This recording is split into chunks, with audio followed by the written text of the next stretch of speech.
শুভ দুপুরবেলা।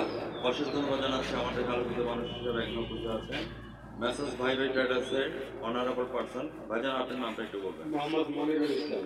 মনিরুল ইসলাম ভাই, আপনাকে আমি ধন্যবাদ জ্ঞাপন করছি আমার চ্যানেল 99 এবং জাতীয় পত্রিকা দৈনিক আছে আলোচিত টপিকে। আমি সাংবাদিক ফরাদ ভাই আপনার সঙ্গে আছি। মনিরুল ইসলাম ভাই, আমি আপনার কাছ থেকে জানতে চাচ্ছি আপনাদের এই মেসেজ ভাই ভাই ট্রেডার্স এই ব্যবসা প্রতিষ্ঠানটি আছে কত বছর হয়েছে আপনার চ্যানেলে তুলে ধরবেন? মোটামুটি আজ প্রায় 11 সালে শুরু করছি, এখন 24 সাল।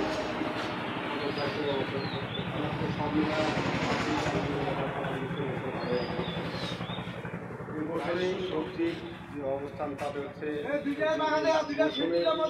করলা, কায়তা, মিষ্টি বাজার তুলনামূলক কম, আমদানি হয়তো বেশি সম্ভব, এই কারণে বাজারটা একটু কম। যেমন করলা এই সময় বাজার থেকে সচরাচর 1000 টাকা মন, কিন্তু সেই করলা এখন 400 450 টাকা মন। কৃষির অন্যান্য সময় এই সময় বাজার থেকে 30 টাকা 30 টাকা কেজি, বাজার হলো 150 থেকে 200 টাকা মন। সব মিলে কৃষকের অবস্থান কিন্তু খুব একটা ভালো না। আর সব মিলে আমাদের অবস্থান মোটামুটি আপনার রমজান মাসে খুব খারাপ গেছে, আমদানি বেশি থাকার কারণে 2015